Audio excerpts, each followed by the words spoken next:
ಶ್ರೀ ಗುರುಭ್ಯೋ ನಮಃ. ಹರಿ ಓಂ.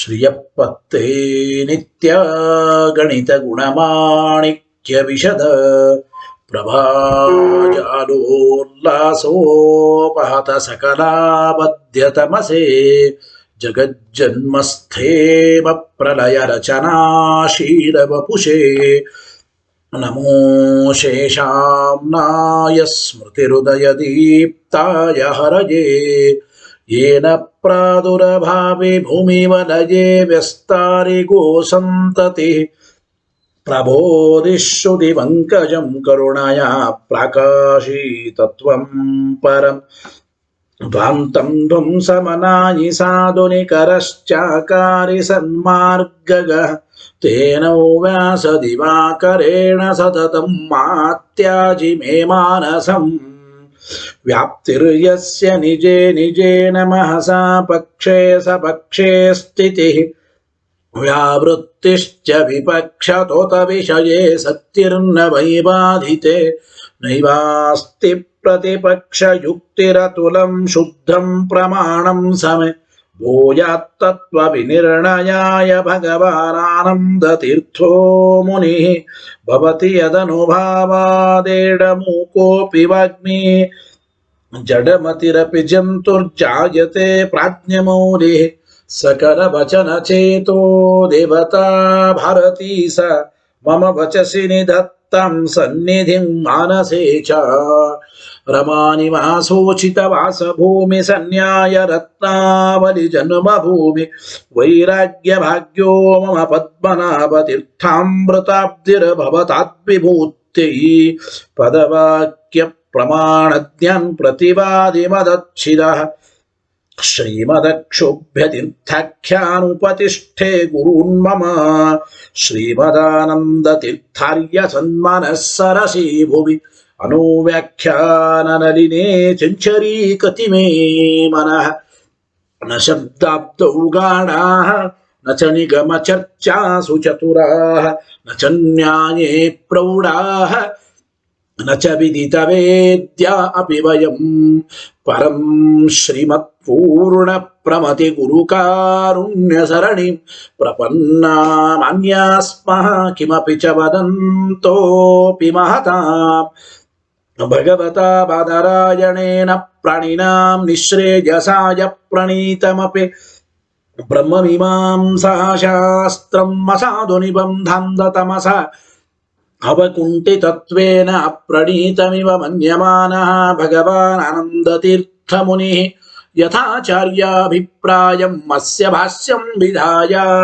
अनुभाष्यमपि करिष्यन् विलीन प्रकृतितया स्वयमन्तराय विदुरोऽपि अनवरतमीश्वर प्रवणकाय करणरुत्तिरपि नारायण प्रणामादिकम् पारीप्सितस्य अनन्तराय परिसमाप्तेः प्रचयस्य च हेतुतया वगीतशिष्टाचार परम्परादिना अवगतम् अवश्यं करणीयं शिष्यान् ग्राहयितुं ग्रन्थादौ निबध्नाति नारायणमिति नारायणं निखिलपूर्णगुणैकदेहं निर्दोषमाप्यतममप्यखिलैः सुवाक्यैः अस्योद्भवादिदमशे च विशेषतोऽपि वन्द्यं सदा प्रियतमं मम सन्नमामि तमेव शास्त्रप्रभवं प्रणम्य जगद्गुरूणां गुरुमञ्जसैव विशेषतो मे परमाख्यविद्या व्याख्यां करोम्यन्वपि चाहमेव ओमो मथातो ब्रह्मजिज्ञासा ओम श्रुतिक्षीराब्धिमामध्यधीमं धरमहीवृता प्राप्ता न्यायसुधा येन तं जयीन्द्रमहं भजे बुधैरपि सुदुर्बोधे ग्रन्थे यन्मम साहसं तत्पारयन्तु निपुणाः गुरुपादरजक्कणाः लौकिकफलं लक्षणामृतदोहिनीं गुरुवनुग्रहरूपां कामधेनुमुपास्महे ಮದ್ವೋಕ್ತಿರ್ದ್ವಿನದಿ ಜಯಾರ್ಯ ಶುಭವಾಕ್ ಸೂರ್ಯಾತ್ಮಜ ಸಂಗಮೆ ವ್ಯಾಖ್ಯಾಸ್ನಾನ ಮಹೋ ವಿಧಾಯ ಹರೇ ಪ್ರಾಪ್ಯ ಪ್ರಸಾದಂ ಪರಂ ಪ್ರಾಪುರೋಜೆ ಕೃತಕೃತ್ಯತಾಂ ಗತಮಲಾ ವಿದ್ಯಾದಿರಾಜಾದಯೋ ಯೋಗೀಶ ಕೃಪಯಂತು ತೇ ಜಯ ಮುನೇರ್ಭಾವಸ್ಯ ಬೋಧಾಯ ಮೇ ಸುಖೇನ ಶಾಂತ್ಯಾದಿಷು ವಾಂಗ್ವಾಯೇಷು ವ್ಯಾಸೇನ ಧೈರ್ಯಂ ಬುಧಿನೋಪಮೇಯಂ ಮನೋಜಜಿತ್ಯ ಮನಸಾಂ ನಿಪತ್ಯ ರಘುತ್ತಮಾಖ್ಯಂ ಸ್ವಗುರುಂ ನಮಾಮಿ ನ ದಗ್ಧಂ ಯಸ್ಯ ಕೌಪೀನಂ ಅಗ್ನೋ ದತ್ತಮಪಿ ಸ್ಫುಟಂ ವೇದವ್ಯಾಸ ಗುರುಂ ನೌಮಿ ಶ್ರೀವೇದೇಶ ನಮಸ್ಕೃತಂ ಸತ್ಯನಾಥ ಗುರು ಪಾತು ಯೋಧೀರೋ ನವಚಂದ್ರಿಕ ನವಾಮೃತ ಗದಾ ತೀರ್ಥ ತಾಂಡವಾನಿ ವ್ಯಚೀಕೃಪತ ಆರೂಢ ಸಾಯತೀಂದ್ರ ಪದವೀಂ ಗತ್ವಾ ಚ ವಾರಾಣಸಿ ತತ್ರತ್ಯಾನ್ ಕುಮತ ಪ್ರಚಾರ ನಿರತಾನದ್ವೈತ ದಿಗ್ಧಂತಿನಃ ಪ್ರೌಢಾರ್ಥೇ ವಚನೆ ಸುಯುಕ್ತಿ ಖಚಿತೈ ಸಂಬೀಷ ಜನ್ಮೋದಯನ್ ಸತ್ಯಧ್ಯಾನ ಸುಕೇಸರೀ ವಿಜಯತೆ ಪಾದಾಶಿತ ಶ್ರೀಪತೆ ಪ್ರಾವೋಚದ್ಯೋತಿಕಂ ನ್ಯಾಯ ಸುಧಾವಾಕ್ಯಾರ್ಥಚಂದ್ರಿಕಾ ಸತ್ಯ ಪ್ರಜ್ಞೆ ಗುರುರ್ದದ್ಯಾತ್ ಪ್ರಜ್ಞಾಂ ವೈದಾಂತಿಕಿಂ ಸದಾ ಬಂಧುಸ್ತ್ವಂ ಗುರುರಿಷ್ಟ ದೈವತಮಿತಿ ತ್ವತ್ಪಾದ ಪಂಕೇರುಹ ಪ್ರಾಪ್ತಂ ಮಾಂ ಪರಿಪಾಲಯೇತಿ ಸತತಂ ಯಾಚೇ ನಿಬದ್ಧಾಂಜಲಿ ಚಿತ್ತಂ ಮದ್ಗುಣದೋಷ ಚಿಂತನ ವಿದೋ ನೂನಂ ಮನಾಕ್ಮಾಕೃತಾ ಸತ್ಯಾಭಿಜ್ಞ ಗುರೋಸ್ತ್ವದಂಗ್ರಿಯುಗಲಂ ಹಿತ್ವಾ ನಮೇ ಸದ್ಗತಿ ಸತ್ಯಾಭಿಜ್ಞ ಕರಾಬ್ಜೋತ್ಥಾನ್ ಪಂಚಾಶದ್ವರ್ಷ ಪೂಜಕಾನ್ ಸತ್ಯ ಪ್ರಬೋಧ ತೀರ್ಥಾರ್ಯಾನ್ ನೌಮಿನ್ಯಾಯ ಸುಧಾರತಾನ್ ವೇದೇಶ ಮುನಿಸತ್ಪಾದ ಸೇವಾ ಸಂಪ್ರಾಪ್ತ ವೈಭವಾನ್ ಯಾದವಾರ್ಯಾನ್ ವರಸುಧಾ ಟೀಕಾಕಾರಾನ್ ವಯಂ ನುಮಃ ಪೃಥ್ವೀಮಂಡಲ ಮಧ್ಯಸ್ಥಾಃ ಪೂರ್ಣಬೋಧ ಮತಾನುಗಾ ವೈಷ್ಣವಾ ವಿಷ್ಣು ಹೃದಯಾಃ ತಾನ್ನಮಸ್ಸೆ ಗುರೂನ್ಮಮ ಆಪಾದಮೌಲಿ ಪರ್ಯಂತಂ ಗುರೂಣಾಮಾಕೃತಿಂ ಸ್ಮರೆತ್ ತೇನ ವಿಘ್ನಾ ಪ್ರಣಶ್ಯಂತೆ ಸಿದ್ಧ್ಯಂತಿ ಚ ಮನೋರಥಾಃ ಶುಭಾನ್ ಧ್ಯಾಯಂತಿ ಏಕಾಮಾನ್ ಗುರುದೇವಃ ಪ್ರಸಾದಜಾನ್ ಇತರಾನ್ ಆತ್ಮಪಾಪೋತ್ಥಾನ್ ತೇಷಾಂ ವಿದ್ಯಾ ಫಲಿಷ್ಯತಿ ಯೈರಹಂ ಶುಕವತ್ ಸಮ್ಯಕ್ ಶಿಕ್ಷಿತೋಸ್ಮಿ ಕೃಪಾರೂಪಿಃ ಶ್ರೀಮತ್ ಸತ್ಯಾತ್ಮತೀರ್ಥಾರ್ಯಾನ್ ವಂದೇ ವಿದ್ಯಾ ಗುರೂನ್ ಮಮ ಮೂಲರಾಮ ಪದಾಸಕ್ತಂ ಸ್ವರ್ಣಮಂಟಪಕಾರಿಣಂ ಗುರುಸ್ಮರಣಕರ್ತಾರಂ ವಂದೇ ಸತ್ಯಾತ್ಮಯೋಗಿನಂ ಸ್ವಸ್ತ್ಯಸ್ತು ಸತಾಮಖಿಲ ಸನ್ಮಂಗಲಾನಿ ಭವಂತು ಶ್ರೀ ಗುರುಭ್ಯೋ ನಮಃ ಹರಿ ಓಂ. ಇಲ್ಲಿ ಒಂದು ಆಕ್ಷೇಪ ಬರುತ್ತದೆ ಆನಂದಮಯಾಧಿಕರಣದಲ್ಲಿ. ಸೂತ್ರಕಾರರು ಓಂ ಆನಂದಮಯೋಭ್ಯಾಸಾತ್ ಓಂ ಎಂಬ ಸೂತ್ರದಿಂದ ಆನಂದಮಯ ಅಂದ್ರ ಪರಬ್ರಹ್ಮನೇ ಅಂತ ಹೇಳಿ, ಆನಂದಮಯ ಶಬ್ದದಿಂದ ಉಪಲಕ್ಷಣತೆಯ ಅಂದ್ರೆ ಅನ್ನಮಯಾದಿಗಳನ್ನೂ ಸ್ವೀಕಾರ ಮಾಡಿ ಅನ್ನಮಯಾದಿಗಳು ಕೂಡ ಬ್ರಹ್ಮರೇ ಅಂತ ನೀವು ಹೇಳ್ತಾ ಇದ್ದೀರಿ. ಸಂತೋಷ, ಹೇಳೋಣ. ಆದರೆ ನೋಡಿ, ಆನಂದಮಯ ಎಂಬುದು ಇದು ಐದನೇದ್ದು ಆನಂದಮಯ ಎಂಬ ಶಬ್ದವನ್ನು ತೆಗೆದುಕೊಂಡು ಉಪಲಕ್ಷಣತೆಯ ಅನ್ನಮಯಾದಿಗಳು ಬ್ರಹ್ಮನೇ ಅಂತ ಹಿಂಗ್ಯಾಕೆ ಹೇಳ್ತಾ ಇದ್ದೀರಿ? ಪ್ರಥಮ ಪ್ರಾಪ್ತವಾದದ್ದು ಯಾವುದಲ್ಲಿ? 5ರಲ್ಲಿ ಅನ್ನಮಯ. ಓಂ ಅನ್ನಮಯೋಭ್ಯಾಸಾತ್ ಓಂ ಅನ್ನಬೇಕಾಗಿತ್ತಲ್ಲ ಸೂತ್ರಕಾರರು. ಪ್ರಥಮ ಪ್ರಾಪ್ತವಾದ ಅನ್ನಮಯ ಶಬ್ದವನ್ನ ಬಿಟ್ಟು ಆನಂದಮಯ ಎಂಬ ಶಬ್ದವನ್ನೇ ಸ್ವೀಕಾರ ಮಾಡಿ ಉಪಲಕ್ಷಣತೆಯ ಉಳಿದದ್ದನ್ನು ತಗೋಬೇಕು ಅಂತ ಯಾಕೆ ಅನ್ನಬೇಕು?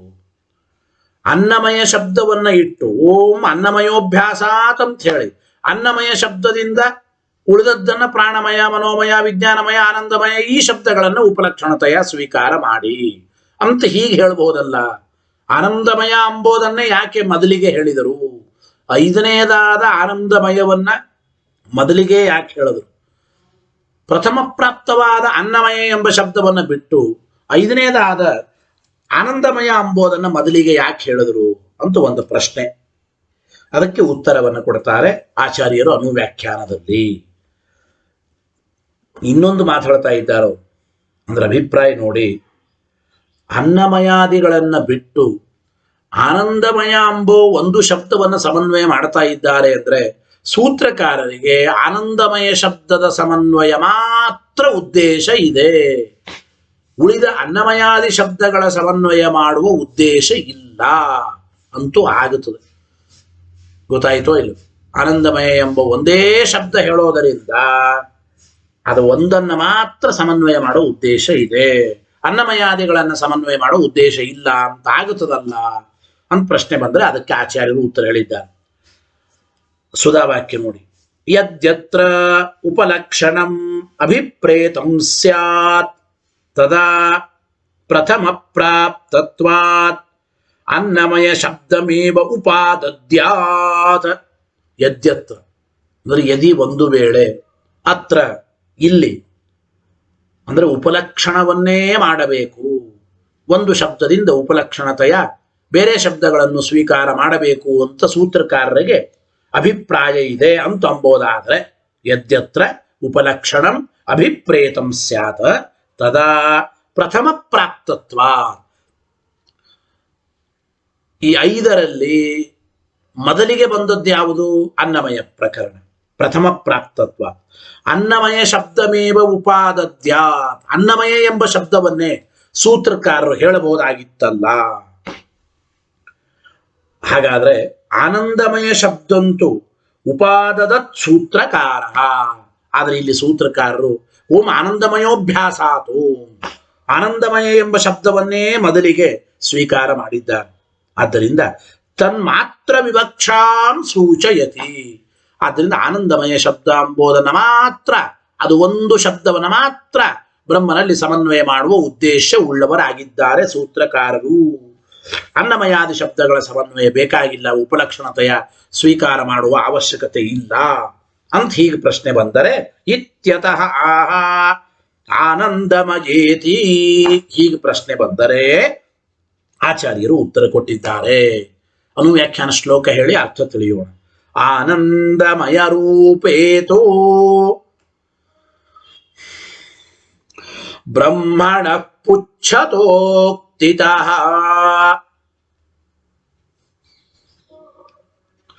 ಸಮಸ್ತಾ ಬ್ರಹ್ಮತಾ ಪ್ರಾಪ್ತೇಃ ಆನಂದಮಯ ನಾಮಹಿ. ಇನ್ನೊಂದ್ಸಲ ಶ್ಲೋಕ ಹೇಳಿ. ಆನಂದಮಯ ರೂಪೇತೋ ಬ್ರಹ್ಮಣ ಪುಚ್ಛತೋಕ್ತಿತಃ ಸಮಸ್ತ ಬ್ರಹ್ಮತಾ ಪ್ರಾಪ್ತೇಃ ಆನಂದಮಯ ನಾಮಹಿ. ಏನ್ ಹೇಳ್ತಾ ಇದ್ದಾರೆ ನೋಡಿ. ಆನಂದಮಯ ಎಂಬ ಶಬ್ದವನ್ನೇ ಮೊದಲಿಗೆ ಸ್ವೀಕಾರ ಮಾಡಿ ಸೂತ್ರಕಾರರು ಯಾತಕ್ಕೆ ಸಮನ್ವಯ ಮಾಡ್ತಾ ಇದ್ದಾರೆ ಅಂತಂದರೆ ನೋಡಿ, ಉಪನಿಷತ್ತಿನಲ್ಲಿ ಅಲ್ಲಿ ಬ್ರಹ್ಮಪುಚ್ಛಂ ಪ್ರತಿಷ್ಠಾ ಅಂತ ಹೇಳಿ, ಈ ಬ್ರಹ್ಮ ಅಂದ್ರೆ ಯಾರು? ಆನಂದಮಯನ ಪುಚ್ಛ ಅಂತ ಹೇಳಿದ. ಆನಂದಮಯನ ಬಾಲ ಇವನು, ಆನಂದಮಯನ ಒಂದು ಅಂಶ ಅಂತ ಇರಲಿ. ಬ್ರಹ್ಮಪುಚ್ಛಂ ಪ್ರತಿಷ್ಠಾ, ಆನಂದಮಯನ ಪುಚ್ಛ ಭಾಗವಾಗಿದ್ದಾನೆ ಬ್ರಹ್ಮ ಅಂತ ಹೇಳಿರೋದ್ರಿಂದ, ಹಾಗಾದ್ರೆ ಆನಂದಮಯನ ಪುಚ್ಛ ಭಾಗ ಬ್ರಹ್ಮ ಅಂತಂದ ಮೇಲೆ ಆ ಪುಚ್ಛ ಭಾಗವಾದ ಬ್ರಹ್ಮನನ್ನ ಆನಂದಮಯನೇ ಬ್ರಹ್ಮ ಅಂತಂಬೋದು ಅದು ಸರಿ ಹೋಗೋದಿಲ್ಲ. ಆನಂದಮಯ ಅಂಬೋನು ಅವಯವಿ, ಬ್ರಹ್ಮ ಅಂಬೋನು ಅವಯವ. ಅವಯವಿಗೇನೆ ಅವಯವತ್ವ ಅಂದ್ರೆ ಬ್ರಹ್ಮತ್ವ ಅಂಬೋದು ಕೂಡುತ್ತದ? ಕೂಡೋದಿಲ್ಲ. ಆನಂದಮಯ ಬ್ರಹ್ಮನಲ್ಲ ಅಂತ ಹೀಗೆ ಪ್ರಧಾನವಾಗಿ ಪೂರ್ವ ಪಕ್ಷ ಯುಕ್ತಿ ಬರುತ್ತದೆ. ಸಮಸ್ತ ಬ್ರಹ್ಮತಾ ಪ್ರಾಪ್ತೇ, ಇಲ್ಲಿ ಸಮಸ್ತ ಸಮಸ್ತ ಎಂಬ ಅನುವ್ಯಾಖ್ಯಾನದ ಶಬ್ದಕ್ಕೆ ಅವಯವಿಯಾದ ಆನಂದಮಯ ಅಂತ ಅರ್ಥ. ಸಮಸ್ತ ಅಬ್ರಹ್ಮತಾ ಪ್ರಾಪ್ತೇ, ಹೀಗೆ ಪದಚ್ಛೇದ ಮಾಡಿ ಓದ್ಬೇಕದನ್ನ. ಸಮಸ್ತ ಬ್ರಹ್ಮತಾ ಪ್ರಾಪ್ತೇ, ಸಮಸ್ತ ಅಂದ್ರೆ ಅವಯವಿಯಾದ ಸಮಸ್ತವಾದ ವಸ್ತು ಅಂದ್ರೆ ಘಟ. ಘಟ ಇದು ಅವಯವಿ. ಘಟದ ಅವಯವ ಅಂದ್ರೆ ಎರಡು ಕಪಾಲಗಳು ಅಂತ ಹೇಳ್ದಂಗೆ ಆಯ್ತು. ಹಾಗೆ ಇಲ್ಲಿ ಸಮಸ್ತ ಬ್ರಹ್ಮತಾ ಪ್ರಾಪ್ತೇ, ಸಮಸ್ತವಾದ ಅಂದ್ರೆ ಅವಯವಿಯಾದ ಆನಂದಮಯನಿಗೆ ಬ್ರಹ್ಮತ್ವ ಅಂಬೋದು ಪ್ರಾಪ್ತವಾಗೋದಿಲ್ಲ. ಯಾಕೆ? ಬ್ರಹ್ಮ ಅಂಬೋನು ಪುಚ್ಛ ಭಾಗ, ಅವನು ಅವಯವ. ಪುಚ್ಛವಾದ ಬ್ರಹ್ಮತ್ವ ಸಮಸ್ತ ಅವಯವವಾದ ಆನಂದಮಯನಿಗೆ ಕೊಡೋದಿಲ್ಲ ಅಂತ ಪೂರ್ವ ಪಕ್ಷ ಬರುತ್ತದೆ. ಈ ಪೂರ್ವ ಪಕ್ಷ ಪ್ರಧಾನವಾದದ್ದು. ಇದನ್ನು ನಿರಾಕರಣೆ ಮಾಡೋದಕ್ಕಾಗಿಯೇ ಮೊದಲು ಆನಂದಮಯ ಎಂಬ ಶಬ್ದವನ್ನ ಸೂತ್ರಕಾರರು ಹೇಳಿದ್ದಾರೆ ಅಂತ ಅರ್ಥ ಮಾಡಿಕೊಳ್ಳಬೇಕು. ಈಗ ನೋಡಿ, ಅನ್ನಮಯಾದಿಗಳು ಬ್ರಹ್ಮ ಅಲ್ಲ. ಯಾಕೆಂದ್ರೆ ಅವು ವಿಕಾರ ಹೊಂದುತ್ತಾ ಇವೆ ಅಂತ ಹೇಳೋದು. ಇದು ಅಂದ್ರೆ ವಿಕಾರ ಎಂಬ ಶಬ್ದ ಏನಿದೆ ಇದು ಸಾಧಾರಣವಾದ ಯುಕ್ತಿ. ಆದರೆ ಅವಯವತ್ವ, ಅವಯವವಾದ ಬ್ರಹ್ಮತ್ವ ಎಂಬುದು ಅವಯವಿಯಾದ ಆನಂದಮಯನಿಗೆ ಬರೋದಿಲ್ಲ. ಆದ್ದರಿಂದ ಆನಂದಮಯ ಬ್ರಹ್ಮ ಅಲ್ಲ ಅಂಬೋದು ಇದು ಪ್ರಧಾನವಾದ ಒಂದು ಪೂರ್ವ ಪಕ್ಷ ಯುಕ್ತಿ. ಈ ನಿಟ್ಟಿನಲ್ಲಿ ಇಂತಹ ಆನಂದಮಯನು ಬ್ರಹ್ಮನ ಅಲ್ಲ ಅಂತ ಹೇಳುವ ಈ ಪೂರ್ವ ಪಕ್ಷ ಯುಕ್ತಿಯನ್ನ ನಿರಾಕರಣೆ ಮಾಡೋದಕ್ಕಾಗಿ ಆನಂದಮಯನನ್ನೇ ಮೊದಲು ಹೇಳಿದ್ದಾರೆ ಅಂತ ಇಷ್ಟು ಶ್ಲೋಕದ ತಾತ್ಪರ್ಯ. ಟೀಕರಾಯರು ಈ ವಿಚಾರವನ್ನೇ ವಿವರಣೆ ಮಾಡ್ತಾರೆ ಸುಧಾವಾಕ್ಯದಲ್ಲಿ. ಏನು ನೋಡಿ, ಅನ್ನಮಯಾದೀನಾ ಅಬ್ರಹ್ಮತ್ವೇ ವಿಕಾರ ಶಬ್ದ ಸಾಧಾರಣೋಪಪತ್ತಿ. ನೋಡಿ, ಅನ್ನಮಯಾದಿಗಳು ಬ್ರಹ್ಮ ಅಲ್ಲ ಅಂತ ಹೇಳೋ ವಿಷಯದಲ್ಲಿ ವಿಕಾರ ಎಂಬ ಶಬ್ದ ಏನಿದೆ ಇದು ಸಾಧಾರಣವಾದ ಯುಕ್ತಿ. ಅನ್ನಮಯಾದಿಗಳು ಬ್ರಹ್ಮ ಅಲ್ಲ. ಯಾಕೆ? ವಿಕಾರ ಶಬ್ದ ನೇತಿ ಚೇನ್ನ ಪ್ರಾಚುರ್ಯಾತು, ಮುಂದೆ ಹೇಳೋರಿದ್ದಾರೆ. ವಿಕಾರ ಎಂಬ ಶಬ್ದ ಇದೆ ಅಂದ್ರೆ ವಿಕಾರ ಎಂಬ ಅರ್ಥ ಕೊಡುವ ಮಯಟ್ ಪ್ರತ್ಯಯ ಇದೆ.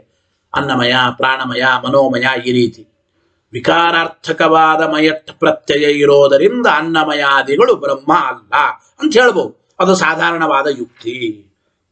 ಆದರೆ ಆನಂದಮಯ ರೂಪೇತು, ಅದನ್ನೇ ಟೀಕರು ಹೇಳ್ತಾ ಇದ್ದಾರೆ. ಆನಂದಮಯ ರೂಪೇತು, ಆನಂದಮಯನ ವಿಷಯದಲ್ಲಿ ಹಿಂಗ ಸಾಧಾರಣವಾದ ಪೂರ್ವ ಪಕ್ಷ ಯುಕ್ತಿ ಇಲ್ಲರೆ ಒಂದು ಅಸಾಧಾರಣವಾದ ಪ್ರಧಾನವಾದ ಒಂದು ಪೂರ್ವ ಪಕ್ಷ ಯುಕ್ತಿ ಇದೆ.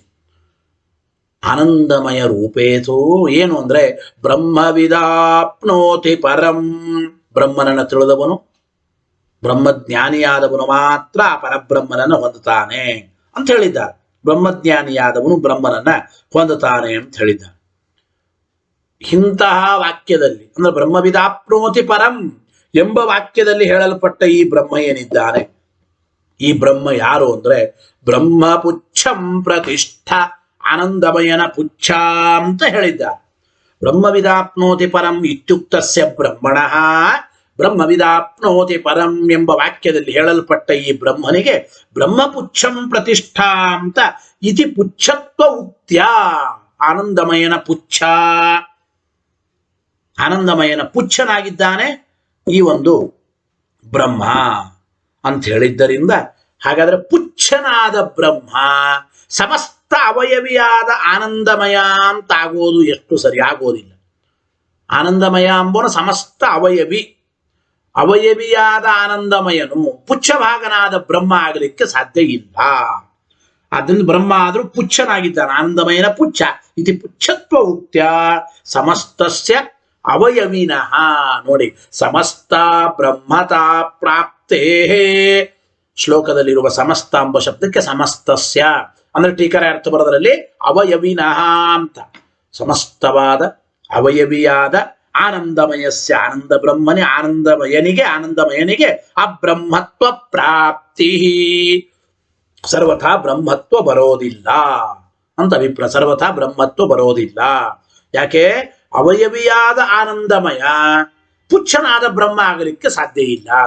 ಅವಯವಿಯಾದದ್ದು ಅವಯವ ಅಂತ ಕರೆಸಿಕೊಳ್ಳುತ್ತದ, ಬ್ರಹ್ಮ ಆದರೂ ಅವಯವ ಅಂದ್ರೆ ಆನಂದಮಯನ ಅವಯವ ಪುಚ್ಛಭಾಗವಾದ ಅವಯವವಾದ ಬ್ರಹ್ಮ ಎಂಬುದು ಆನಂದಮಯ ಆಗಲಿಕ್ಕೆ ಸಾಧ್ಯವಾ? ಯಾಕೆ? ಆನಂದಮಯ ಅದು ಸಮಸ್ತ ಅವಯವಿ. ಆದ್ದರಿಂದ ಆನಂದಮಯ ಅಂಬೋನು ಬ್ರಹ್ಮನಲ್ಲ ಅಂತ ಬ್ರಹ್ಮತ್ವ ಬ್ರಹ್ಮತ್ವ ಅಂದ್ರೆ ಅಬ್ರಹ್ಮತ್ವ ಬರುತ್ತದೆ ಆನಂದಮಯನಿಗೆ, ಬ್ರಹ್ಮತ್ವ ಪ್ರಾಪ್ತಿ ಇಲ್ಲ ಅಂಥೇಳಿ ಅಧಿಕಾಪಿ ಉಪಪತ್ತಿ ಅಸ್ತಿ. ಈ ರೀತಿ ಒಂದು ಅಧಿಕವಾದ ಪ್ರಧಾನವಾದ ಒಂದು ಪೂರ್ವಪಕ್ಷ ಯುಕ್ತಿ ಇದೆ, ಪೂರ್ವಪಕ್ಷ ಯುಕ್ತಿ ಇದೆ.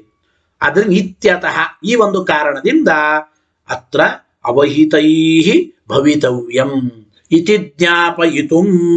ಈ ರೀತಿ ಒಂದು ಹೆಚ್ಚಿನ ಪೂರ್ವಪಕ್ಷ ಯುಕ್ತಿ ಇದೆ. ಇಲ್ಲಿ ಎಲ್ಲ ಈ ವಿಷಯದಲ್ಲಿ ಜಾಗೃತರಾಗಿರಬೇಕು. ಅವಯವವಾದ ಬ್ರಹ್ಮ ಆಗ್ಲಿಕ್ಕೆ ಹೇಗೆ ಸಾಧ್ಯ? ಅವಯವಿಯಾದ ಆನಂದಮಯನು. ಆದ್ದರಿಂದ ಬ್ರಹ್ಮ ಆದರೂ ಪುಚ್ಛನಾಗಿದ್ದಾನೆ, ಅವಯವನಾಗಿದ್ದಾನೆ ಅಂದ ಮೇಲೆ ಆ ಅವಯವನಾದ ಬ್ರಹ್ಮನೇ ಈ ಆನಂದಮಯ ಅಂತ ಆಗ್ಲಿಕ್ಕೆ ಸಾಧ್ಯ ಇಲ್ಲ. ಆನಂದಮಯ ಇವನು ಅವಯವಿ, ಸಮಸ್ತ ಅವಯವಿ ಇವನು. ಆದ್ದರಿಂದ ಈ ವಿಷಯದಲ್ಲಿ ಜಾಗೃತರಾಗಿ ತಿಳಿಯಬೇಕು. ಇತಿ ಜ್ಞಾಪಯಿತು, ಇದನ್ನು ತಿಳಿಸೋದಕ್ಕಾಗೇನೆ ಆನಂದಮಯ ನಾಮ ಗೃಹೀತಂ ಸೂತ್ರಕೃತ. ಈ ಒಂದು ಎಚ್ಚರಿಕೆಯನ್ನ, ಜಾಗ್ರತೆಯನ್ನು ಮೂಡಿಸೋದಕ್ಕಾಗಿ ಸೂತ್ರಕಾರರು ಮೊದಲಿಗೆ ಆನಂದಮಯೋಭ್ಯಾಸಾತು, ಆನಂದಮಯ ಎಂಬ ಶಬ್ದವನ್ನ ಬಳಸಿದ್ದಾರೆ ಅಂತ ನಾವು ಚಿಂತನೆ ಮಾಡಬೇಕು. ಇತಿ ಜ್ಞಾಪಯಿತು ಆನಂದಮಯ ನಾಮ ಗೃಹೀತಂ ಸೂತ್ರಕೃತ ಇತಿ ಅನ್ಯಥೋಪಪತ್ತಿ ಉಕ್ತಾ ಭವತಿ. ಆದ್ದರಿಂದ ಆನಂದಮಯ ಎಂಬ ಶಬ್ದ ಗ್ರಹಣ ಮಾಡಿ ಉಪಲಕ್ಷಣತೆಯ ಉಳಿದದ್ದನ್ನು ಸ್ವೀಕಾರ ಮಾಡಬಹುದು. ಆದ್ದರಿಂದ ಆನಂದಮಯ ಎಂಬ ಶಬ್ದ ಗ್ರಹಣ ಇದು ಉಪಲಕ್ಷಕ ಅಲ್ಲ ಅಂತ ಅನ್ನಬೇಡಿ. ಗೊತ್ತಾಯ್ತೋ ಇಲ್ಲ? ಆದ್ದರಿಂದ ಅನ್ಯಥೋಪಪತ್ತಿ ಉಕ್ತಾ ಭವತಿ ಅಂದ್ರೆ ಆನಂದಮಯ ಎಂಬ ಶಬ್ದವನ್ನೇ ಯಾತಕ್ಕೆ ಮೊದಲು ಗ್ರಹಣ ಮಾಡಿದ್ದಾರೆ? ಆನಂದಮಯನ ವಿಚಾರದಲ್ಲೇನೆ ಪ್ರಧಾನವಾಗಿ ಅಧಿಕವಾದ ಒಂದು ಪೂರ್ವ ಪಕ್ಷ ಯುಕ್ತಿ ಇದೆ. ಆನಂದಮಯನು ಬ್ರಹ್ಮನಾಗಲಿಕ್ಕೆ ಸಾಧ್ಯ ಇಲ್ಲ, ಬ್ರಹ್ಮನಾದರೂ ಆನಂದಮಯನ ಪುಚ್ಛನಾಗಿದ್ದಾನೆ, ಆದ್ದರಿಂದ ಆನಂದಮಯ ಬ್ರಹ್ಮನಲ್ಲ. ಈ ರೀತಿಯಾದ ಒಂದು ಹೆಚ್ಚಿನ ಪೂರ್ವ ಪಕ್ಷ ಯುಕ್ತಿ ಇದ್ದದ್ದರಿಂದಲೇ ಏತದ ಅನ್ಯಥಾನುಪಪತ್ಯ ಆನಂದಮಯನನ್ನ ಪ್ರಧಾನವಾಗಿ ಸೂತ್ರಕಾರರು ಮೊದಲಿಗೆ ಹೇಳಿದ್ದಾರೆ ಎಂಬುದು ಗೊತ್ತಾಗುತ್ತದೆ. ಅನ್ಯಥಾ ಉಪಪತ್ತಿಯನ್ನ ಹೇಳಿದಂತಾಯಿತು ಅಂತ ಹೇಳ್ತಾ ಇದ್ದಾರೆ. ನೋಡಿ, ಅದರ ವಿವರಣೆ ಬರೀತಾರೆ ಟೀಕರಾಯರು. ಯದ್ಯಾನಂದಮಯ ಬ್ರಹ್ಮ ಸ್ಯಾತ್, ಒಂದು ವೇಳೆ ಪೂರ್ವ ಪಕ್ಷಗಳು ಹಿಂಗನಬಹುದು, ಆನಂದಮಯ ಒಂದು ವೇಳೆ ಬ್ರಹ್ಮ ಅಂತಾದ್ರೆ ಯದ್ಯಾನಂದಮಯ ಬ್ರಹ್ಮ ಸ್ಯಾತ್, ಆನಂದಮಯ ಬ್ರಹ್ಮ ಅಂತಾಗಿಬಿಟ್ರೆ ತದವಯವಸ್ಯ ಸಮಸ್ತಾಯಾಃ ಮುಖ್ಯಾಯಾಃ ಅಬ್ರಹ್ಮತಾಯಾಃ ಸಮ್ಯಕ್ ಬ್ರಹ್ಮತಾಯಾಃ ಅಪ್ರಾಪ್ತೇಃ ಇತಿ ಎಂಬ ಮಾತನ್ನು ಹೇಳ್ತಾ ಇದ್ದಾರೆ. ಇನ್ನೊಂದು ರೀತಿಯಾಗಿ ಏನು ಅಂದ್ರೆ, ಒಂದು ವೇಳೆ ಆನಂದಮಯನಾದವನು ಬ್ರಹ್ಮ ಅಂತ ಆಗಿಬಿಟ್ರೆ, ಹಾಗಾದರೆ ಅವಯವಕ್ಕೆ ಆನಂದಮಯತ್ವ ಗೊತ್ತಾಯಿತೋ ಇಲ್ಲ? ಅಂದ್ರೆ ಅವಯವವಾದ ಬ್ರಹ್ಮನಿಗೆ ಮುಖ್ಯವಾದ ಸಮೀಚೀನತ್ವವಾದ ಬ್ರಹ್ಮತ್ವ ಅಂಬೋದು ಹೇಳಲಿಕ್ಕೆ ಸಾಧ್ಯವ? ಒಂದು, ಅವಯವವಾದ ಬ್ರಹ್ಮ ಆಗೋದಿಲ್ಲ, ಅವಯವಿಯಾದ ಆನಂದಮಯ ಒಂದು. ಆನಂದಮಯ ಒಂದು ವೇಳೆ ಬ್ರಹ್ಮ ಅಂತ ಆದ್ರೆ ಹಾಗಾದ್ರೆ ಅವಯವವಾದ ಬ್ರಹ್ಮ ಇವನು ಆನಂದಮಯ. ಅವಯವಕ್ಕೆ ಪೂರ್ಣವಾದ ಬ್ರಹ್ಮತ್ವ ಅಂಬೋದು ಉಂಟ ಎಲ್ಲಾದರೂ? ಇಲ್ಲ. ಗೊತ್ತಾಯ್ತೋ ಇಲ್ಲ? ಅದನ್ನೇ ಹೇಳ್ತಾ ಇದ್ದಾರೆ ನೋಡಿ. ಆನಂದಮಯ ಒಂದು ವೇಳೆ ಬ್ರಹ್ಮ ಅಂತ ಆಗಿಬಿಟ್ರೆ ಅವಯವಸ್ಯ, ಅವಯವವಾದ ವಸ್ತುವಿಗೆ ಸಮಸ್ತವಾದ ಮುಖ್ಯವಾದ ಬ್ರಹ್ಮತ್ವ ಅಂಬೋದು ಸರ್ವಥಾ ಬರೋದಿಲ್ಲ. ಸಮಸ್ತಾಯ ಮುಖ್ಯಾಯ ಅಬ್ರಹ್ಮತಾಯ ಸಮಸ್ತವಾದ ಅಂದ್ರೆ ಮುಖ್ಯವಾದ ಬ್ರಹ್ಮತ್ವ ಅಂಬೋದು ಬರೋದಿಲ್ಲ, ಸಮ್ಯಕ್ ಬ್ರಹ್ಮತ ಅಂಬೋದು ಬರೋದಿಲ್ಲ. ಆದ್ದರಿಂದ ಸರ್ವಥಾ ಆನಂದಮಯನು ಬ್ರಹ್ಮನಲ್ಲ. ತತಶ್ಚ ತದ್ವೇದನಾತ್ ಪರಪ್ರಾಪ್ತಿ ಶ್ರುತ ಬಾಧ್ಯೇತ. ಅದರಿಂದ ಏನಾಯ್ತು ಹಾಗಾರೆ? ಒಂದು ವೇಳೆ ಆನಂದಮಯನೇ ಬ್ರಹ್ಮ ಅಂತ ಆಗಿಬಿಟ್ರೆ, ಆನಂದಮಯನೇ ಬ್ರಹ್ಮ ಅಂತ ಆಗಿಬಿಟ್ರೆ ಅವಯವವಾದದ್ದಕ್ಕೆ ಪೂರ್ಣವಾದ ಬ್ರಹ್ಮತ್ವ ಅಂಬುದು ಬರೋದಿಲ್ಲ ಒಂದು. ಹಾಗಾದ್ರೆ ಈ ಬ್ರಹ್ಮ ಅಂಬೋನು ಇವನು ಪುಚ್ಛ. ಪುಚ್ಛ ಅಂದ್ಮೇಲೆ ಅವನು ಮುಖ್ಯ ಬ್ರಹ್ಮ ಅಲ್ಲ. ಮುಖ್ಯ ಬ್ರಹ್ಮ ಅಲ್ಲ ಅಂದಮೇಲೆ ಬ್ರಹ್ಮವಿದಾಪ್ನೋತಿ ಪರಂ, ಬ್ರಹ್ಮವಿದಾಪ್ನೋತಿ ಪರಂ, ಬ್ರಹ್ಮಜ್ಞಾನಿಯಾದವನು ಪರಬ್ರಹ್ಮನನ್ನು ಹೊಂದುತ್ತಾನೆ ಅಂತ ಹೇಳಿದ್ದು ಇದು ಯುಕ್ತವಾಗೋದಿಲ್ಲ. ಅವಯವದ ಜ್ಞಾನದಿಂದ ಪರಬ್ರಹ್ಮನ ಪ್ರಾಪ್ತಿ ಆಗಲಿಕ್ಕೆ ಸಾಧ್ಯವಾ? ಬ್ರಹ್ಮ ಅಂಬೋನು ಆನಂದಮಯನ ಅವಯವ. ಅವಯವ ಅಂದಮೇಲೆ ಅಪ್ರಧಾನ. ಅಪ್ರಧಾನವಾದ ಅವಯವ ಜ್ಞಾನದಿಂದ, ಬ್ರಹ್ಮನ ಜ್ಞಾನದಿಂದ ಪರಬ್ರಹ್ಮನ ಪ್ರಾಪ್ತಿ ಅಂತ ಹೇಳಿದ್ದು ಸರ್ವತಾ ಇದು ಯುಕ್ತವಾಗೋದಿಲ್ಲ ಅಂತಿಷ್ಟೆಲ್ಲ ಪೂರ್ವ ಪಕ್ಷ ಬರುತ್ತದೆ. ಇದು ಪ್ರಧಾನವಾದ ಪೂರ್ವ ಪಕ್ಷ ಯುಕ್ತಿ. ಅದಕ್ಕಾಗಿ ಈ ಪೂರ್ವ ಪಕ್ಷ ಯುಕ್ತಿಯನ್ನು ನಿರಾಕರಣೆ ಮಾಡೋದಕ್ಕಾಗಿಯೇ ಸೂತ್ರಕಾರರು ಮೊದಲು ಅಂದ್ರೆ ಪ್ರಥಮ ಪ್ರಾಪ್ತವಾಗಿದ್ದರೂ ಅನ್ನಮಯಾದಿಗಳನ್ನು ಹೇಳದೇನೆ ಆ ಐದನೇದ್ದು ಆನಂದಮಯ ಎಂಬ ಶಬ್ದವನ್ನೇ ಇಲ್ಲಿ ಗ್ರಹಣ ಮಾಡಿದ್ದಾರೆ ಎಂಬ ಮಾತನ್ನ ತಿಳಿಸಿಕೊಡ್ತಾ ಇದ್ದಾರೆ. ಇದಾದ ಮೇಲೆ ಇನ್ನೂ ಒಂದು ಪ್ರಶ್ನೆ ಬರುತ್ತದೆ. ಏನು? ನಾನು ಅನ್ನಮಯೇಪಿ ಅಧಿಕ ಅನುಪಪತ್ತಿ ಅಸ್ತಿ. ಇಲ್ಲಿ ನೋಡ್ರಿ, ಆನಂದಮಯನನ್ನೇ ಯಾಕೆ ಮೊದಲಿಗೆ ಸ್ವೀಕಾರ ಮಾಡಿದ್ರೆ ಸೂತ್ರಕಾರರು ಅಂದ್ರೆ ನೀವೇನು ಉತ್ತರ ಹೇಳಿದ್ರಿ? ಆನಂದಮಯನ ವಿಷಯದಲ್ಲೇನೆ ಪ್ರಧಾನವಾದ ಒಂದು ಪೂರ್ವ ಪಕ್ಷ ಯುಕ್ತಿ ಇದೆ, ಅನುಪಪತ್ತಿ ಇದೆ. ಅದಕ್ಕೆ ಪರಿಹಾರಕ್ಕಾಗಿ ಏನು ಪ್ರಧಾನವಾದ ಅನುಪಪತ್ತಿ ಅಂದ್ರೆ ಅವಯವಿಯಾದ ಆನಂದಮಯನಿಗೆ ಅಪ್ರಧಾನವಾದ ಅವಯವವಾದ ಬ್ರಹ್ಮತ್ವ ಅಂಬೋದು ಬರೋದಿಲ್ಲ. ಆನಂದಮಯ ಬ್ರಹ್ಮ ಅಲ್ಲ, ಯಾಕೆಂದ್ರೆ ಬ್ರಹ್ಮ ಅಂಬೋದು ಆನಂದಮಯನ ಅವಯವ. ಹಿಂಗೆಲ್ಲ ಒಂದು ಪೂರ್ವ ಪಕ್ಷ ಯುಕ್ತಿ ಇದೆ. ಇದನ್ನು ನಿರಾಕರಣೆ ಮಾಡೋದಕ್ಕಾಗಿ ಆನಂದಮಯನನ್ನು ಮೊದಲು ಹೇಳಿದ್ದಾರೆ ನೀವಂದ್ರಿ. ಆದರೆ ನೋಡಿ, ಅನ್ನಮಯನ ವಿಚಾರದಲ್ಲಿಯೂ ಪ್ರಧಾನವಾದ ಪೂರ್ವ ಪಕ್ಷ ಯುಕ್ತಿ ಹೇಳಬಹುದು, ಅನ್ನಮಯನ ವಿಚಾರದಲ್ಲಿಯೂ ಹೇಳಬಹುದು. ನಾನು ಅನ್ನಮಯೇಪಿ ಅಧಿಕ ಅನುಪಪತ್ತಿ ಅಸ್ತಿ. ಅನ್ನಮಯನ ವಿಚಾರದಲ್ಲಿಯೂ ಕೂಡ ಒಂದು ಅಧಿಕವಾದ ಅನುಪಪತ್ತಿ ಇದೆ. ಏನು ತೋರಿಸ್ತಾರೆ? ಓಷಧೀಭ್ಯೋನ್ನಂ ಅನ್ನಾತ್ ಪುರುಷಃ ಸವಾಯೇಷ ಪುರುಷೋನ್ನರ ಸಮಯ ಇತಿ. ಒಂದು ತಸ್ಸೇದಮೇವ ಶಿರಃ ಇತಿ ಚ. ಏನ್ ಹೇಳ್ತಾ ಇದ್ದಾರೆ? ಓಷಧೀಭ್ಯೋನ್ನಂ, ಔಷಧಿಗಳಿಂದ ವನಸ್ಪತಿಗಳಿಂದ ಅನ್ನ ಹುಟ್ಟುತ್ತಾ ಇದೆ. ಅನ್ನಾತ್ ಪುರುಷ, ಅನ್ನದಿಂದ ಪುರುಷ. ಸವಾಯೇಷ ಪುರುಷೋನ್ನರ ಸಮಯ, ಅನ್ನದಿಂದ ಹುಟ್ಟಿದ ಈ ಪುರುಷನೇ ಅನ್ನರ ಸಮಯ ಅಂತ ಹೇಳ್ತಾ ಇದೆ. ಮತ್ತು ತಸ್ಸೇದಮೇವ ಶಿರಃ, ಅವನಿಗೆ ಇದೇ ತಲೆ. ಅನ್ನರಸಮಯನಾದ ಪುರುಷನಿಗೆ ಇದೇ ತಲೆ. ಈ ರೀತಿ ಅನ್ನಮಯಾದಿಗಳ ವಿಚಾರದಲ್ಲಿಯೂ ಕೂಡ ಒಂದು ಹೆಚ್ಚಿನ ಅನುಪಪತ್ತಿ ಪೂರ್ವ ಪಕ್ಷ ಯುಕ್ತಿ ಉಂಟಲ್ಲ ಅಂತ ಪ್ರಶ್ನೆ. ಪೂರ್ವ ಪಕ್ಷ ಯುಕ್ತಿ ಉಂಟಲ್ಲ ಅಂದ್ರೆ ಅನ್ನಮಯಾದಿಗಳು ಕೂಡ ವಿಕಾರ ಹೊಂದಿದ್ದೇ.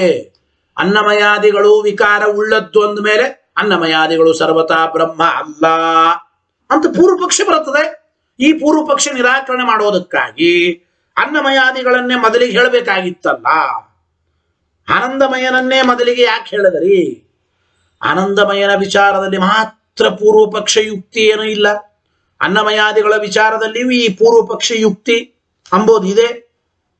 ಅಂದ ಮೇಲೆ ನೀವು ಹೇಳಬೇಕಾಗಿತ್ತಲ್ಲ, ಅನ್ನಮಯಾದಿಗಳನ್ನೇ ಮೊದಲು ಹೇಳಿ ನಿರಾಕರಣೆ ಮಾಡಬೇಕಾಗಿತ್ತಲ್ಲ ಅಂತ ಪ್ರಶ್ನೆ ಬರುತ್ತದೆ.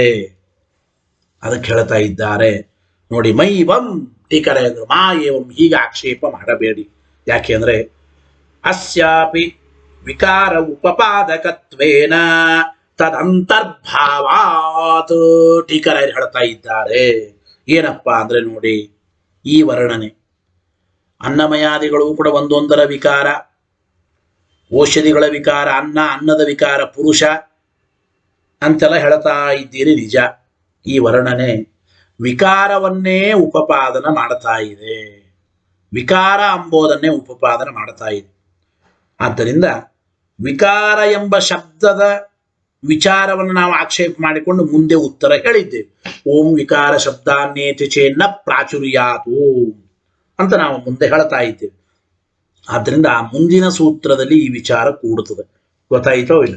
ಅದನ್ನ ತಿಳಿಸಿಕೊಡ್ತಾ ಇದ್ದ ಅಂದ್ರೆ ಅವ್ರು ಹಿಂಗ ಅನ್ಬೋದು. ಔಷಧಿಗಳಿಂದ ಹುಟ್ಟಿದ್ದು ಅನ್ನ, ಅನ್ನದಿಂದ ಹುಟ್ಟಿದ್ದು ಪುರುಷ, ಈ ಪುರುಷನೇ ಅನ್ನಮಯ. ಅಂದ್ರೆ ಪ್ರಕೃತಿಯ ವಿಕಾರನಾದ ಈ ಅನ್ನಮಯ ಅಂದ್ರೆ ಪ್ರಕೃತಿಯ ವಿಕಾರ. ಪ್ರಕೃತಿಯ ವಿಕಾರನಾದ ಅನ್ನಮಯ ಬ್ರಹ್ಮ ಆಗಲಿಕ್ಕೆ ಹೇಗೆ ಸಾಧ್ಯ? ಈ ಪ್ರಕೃತಿಯ ವಿಕಾರನಾದ ಅನ್ನಮಯ ಬ್ರಹ್ಮ ಅಲ್ಲ ಅಂತ ಪೂರ್ವ ಪಕ್ಷ ಯುಕ್ತಿ. ಮತ್ತು ನಮ್ಮ ಕಣ್ಣಿಗೆ ಕಾಣುವ ತಲೆ ಇದು ಅನ್ನಮಯನ ತಲೆ ಅಂತ ಉಪನಿಷತ್ತು ಹೇಳ್ತಾ ಇದೆ. ನಮ್ಮ ಕಣ್ಣಿಗೆ ಪ್ರತ್ಯಕ್ಷವಾಗಿ ಕಾಣುವ ತಲೆ ಇದು ಪ್ರಾಕೃತವಾದದ್ದು. ಕೈ ಕಾಲುಗಳು ಎಲ್ಲ ಪ್ರಾಕೃತವಾದದ್ದು. ಪ್ರಾಕೃತವಾದ ತಲೆ ಬ್ರಹ್ಮನಿಗೆ ಇರೋದಿಲ್ಲ. ಆದ್ರಿಂದ ಈ ಅನ್ನಮಯನಿಗೆ ಪ್ರಾಕೃತವಾದ ತಲೆ ಕೈಕಾಲುಗಳನ್ನು ಹೇಳ್ತಾ ಇದ್ದಾರೆ ಅಂದ್ರೆ ಈ ಅನ್ನಮಯನು ಬ್ರಹ್ಮ ಅಲ್ಲ ಅಂತ ಈ ರೀತಿ ಪೂರ್ವ ಪಕ್ಷ ಬರುತ್ತದೆ. ಅನ್ನಮಯನು ಬ್ರಹ್ಮ ಅಲ್ಲ ಅಂತಂದ್ರೆ ಅನ್ನಮಯನು ಬ್ರಹ್ಮ ಅಂತಂಬೋದಕ್ಕೆ ನೀವು ಸಿದ್ಧಾಂತ ಮಾಡಬಹುದಲ್ಲ. ಅನ್ನಮಯನನ್ನೇ ಮೊದಲು ಹೇಳಬೇಕಾಗಿತ್ತಲ್ಲ, ಆನಂದಮಯನನ್ನೇ ಮೊದಲು ಯಾಕೆ ಹೇಳಿದ್ರಿ? ಆನಂದಮಯನ ವಿಚಾರದಲ್ಲಿ ಬರುವಂತ ಪೂರ್ವ ಪಕ್ಷ ಯುಕ್ತಿ ಪ್ರಧಾನವಾದ ಯುಕ್ತಿ ಅನ್ನಮಯನ ವಿಚಾರದಲ್ಲಿಯೂ ಇದೆ. ಅನ್ನಮಯನ ಪೂರ್ವ ಪಕ್ಷ ಯುಕ್ತಿಯನ್ನೇ ಇಟ್ಟುಕೊಂಡು ಅದರ ನಿರಾಕರಣೆ ಮಾಡಿ ಅನ್ನಮಯನನ್ನೇ ಮೊದಲು ಬ್ರಹ್ಮ ಸಮರ್ಥನೆ ಮಾಡಬಹುದಾಗಿತ್ತಲ್ಲ ಅಂದ್ರೆ ನೋಡಿ, ಹೌದು ಅನ್ನಮಯ ವಿಚಾರದಲ್ಲಿಯೂ ಕೂಡ ಈ ವಿಕಾರದ ಬಗ್ಗೆ ಪೂರ್ವ ಪಕ್ಷ ಬರಬಹುದು.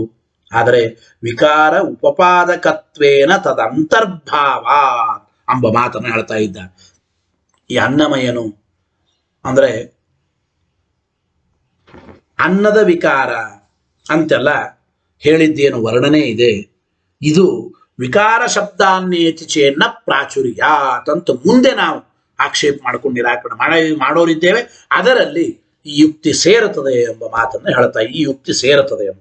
ಇನ್ನೊಂದು ಮಾತು ಏನಪ್ಪಾ ಅಂದ್ರೆ ಇನ್ನೊಂದು ರೀತಿ ಪೂರ್ವ ಪಕ್ಷ ಇದೆ ಬರಬಹುದು ಅಂತ ಶಂಕೆ. ಏನು ಯದ್ವಾ ಅಥಾತೋ ಬ್ರಹ್ಮ ಜಿಜ್ಞಾಸ ಇತಿ ಜಿಜ್ಞಾಸ್ಯತೆಯ ಉಕ್ತಸ್ಯ ಬ್ರಹ್ಮಣಃ ಪುಚ್ಛತ್ವ ಉಕ್ತ್ಯಾ ಸಮಸ್ತ ಅಬ್ರಹ್ಮತಾ ಪ್ರಾಪ್ತೇ ಆನಂದಮಯ ವಿಚಾರಸ್ಯ ಪ್ರಕೃತೇನ ಸಂಗತತ್ವಾತ್ ಆನಂದಮಯ ನಾಮ ಗ್ರಹಣಂ ಇತಿ ಯೋಜ್ಯಂ.